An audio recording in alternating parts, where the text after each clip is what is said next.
दोस्तों, छोटी मोटी चोरियां आपने बहुत देखी होंगी, बेशक बड़ी चोरियां भी देखी होंगी, लेकिन सिर्फ फिल्मों के अंदर। लेकिन क्या ये काम सच में हो सकता है? तो जवाब है हाँ। शातिर चोर कुछ भी करने को तैयार रहते हैं। जैसे ब्राजील के चोरों ने एक बैंक के पास एक जगह किराए पर ली और पूरे 80 मीटर जितनी लंबी सुरंग खोद डाली, जो सीधा जाकर बैंक की तिजोरी में खुलती थी। अब आप इस सुरंग की खासियत सुनिए। सुरंग को सुरक्षा देने के लिए इसमें लकड़ी के पिलर्स तक लगाए गए। इसके अलावा इसमें चोरों ने बिजली का इंतजाम कर रखा था। इसका मतलब चोर अपना आराम पहले देख रहे थे। इस सुरंग को खोदने का काम पूरे 3 महीने तक चला, जबकि ये सुरंग एक पुलिस चौकी के नीचे से भी गुजरी और परिणाम स्वरूप इस बैंक से 3.5 टन वजनी पैसा उड़ाकर ले गए। वहीं स्वीडन के कुछ चोरों ने चोरी को अंजाम कुछ फिल्मी अंदाज में दिया। वो एक बड़ी तिजोरी के ऊपर एक हेलीकॉप्टर से लैंड हुए, एक खिड़की के सहारे अंदर गए और पूरे $5 मिलियन उड़ाकर ले गए। कमाल की बात तो ये थी कि न सिर्फ उन्होंने इस सेफ में चोरी की, बल्कि उसमें बैठकर शराब भी पीकर गए। सुनकर झटका लगा ना? आज मैं आपको कुछ ऐसी ही चोरियों के बारे में बताने वाला हूँ, जैसे कि एक टैंक, 10 टन का ब्रिज, यहाँ तक कि एक पूरी की पूरी बीच।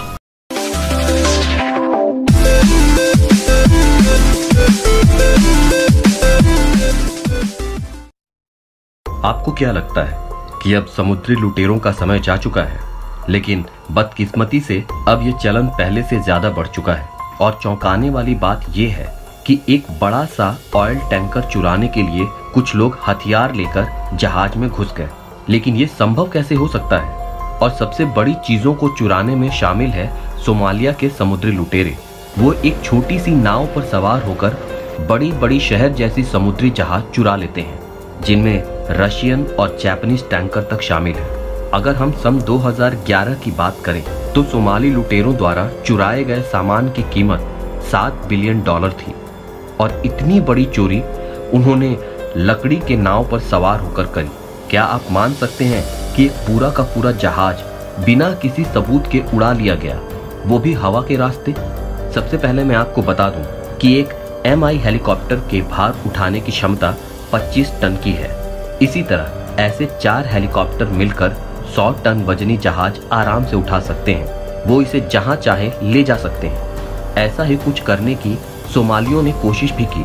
उन्होंने चोरी किए हुए पैसे से हेलीकॉप्टर किराए पर लिया, लेकिन असल में वो ये काम कभी कर नहीं पाए, क्योंकि किसी जहाज को उठाने में केबल्स इतना भार नहीं उठा पाएंगी। बजाय ऐसे उठाने के उनको जहाज को काट कर उठाना चाहिए था।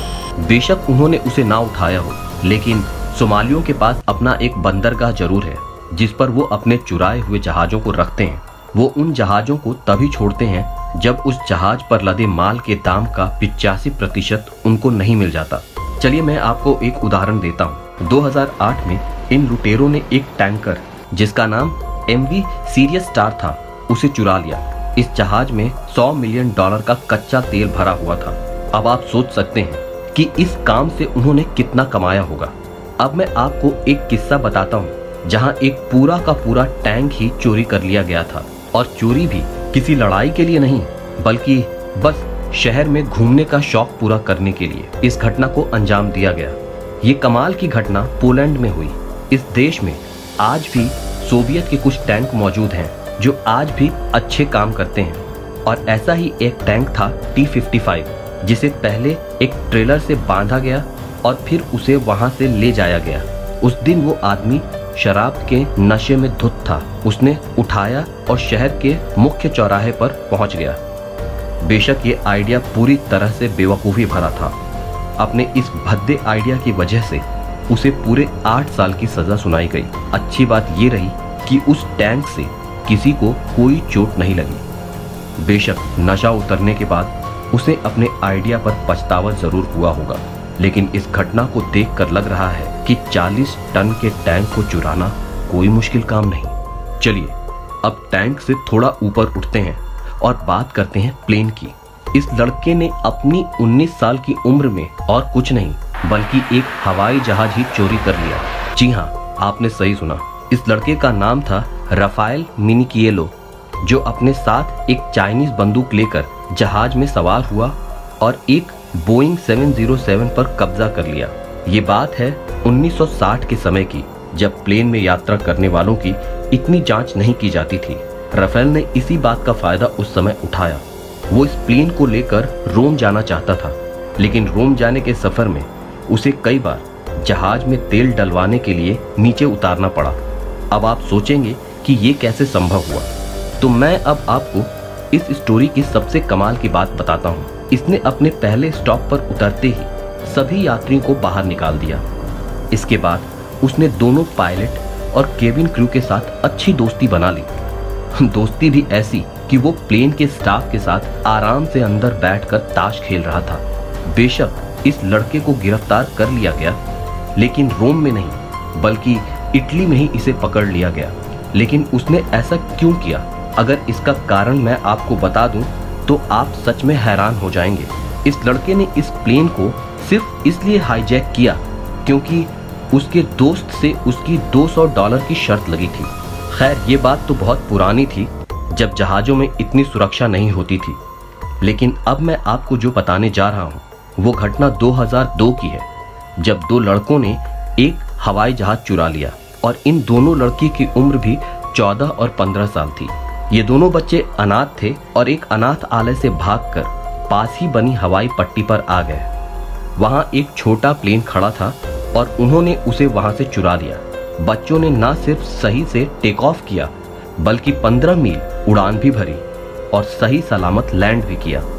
बेशक उतरते ही उनको गिरफ्तार कर लिया गया, लेकिन इन बच्चों की बहादुरी सच में कमाल की थी। छोटी छोटी चीजें बहुत हुई।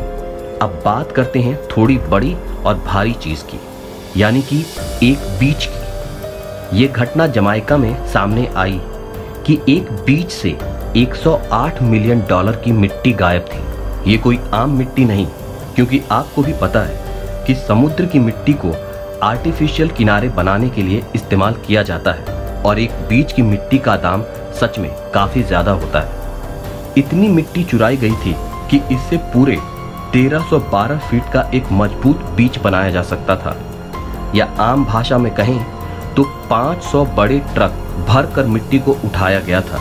ऐसा कौन कर सकता था? और मजे की बात यह है कि अभी तक किसी को पता नहीं चल पाया कि ये काम किसका है, क्योंकि वहां पुलिस बड़ी बड़ी कंस्ट्रक्शन कंपनी से पूछताछ कर रही है। लेकिन शक किस पर करें, क्योंकि वहां ऐसी बहुत सी कंपनी है। साथ ही एक बड़ा सवाल यहाँ ये भी है कि कैसे इतनी बड़ी मात्रा में मिट्टी को चोरी कर लिया गया और किसी को इसकी भनक तक नहीं लगी। दोस्तों, आपको इनमें से सबसे कमाल की घटना कौन सी लगी? मुझे नीचे कमेंट सेक्शन में कमेंट कर जरूर बताएं। ये वीडियो देखने के लिए आप सभी का धन्यवाद।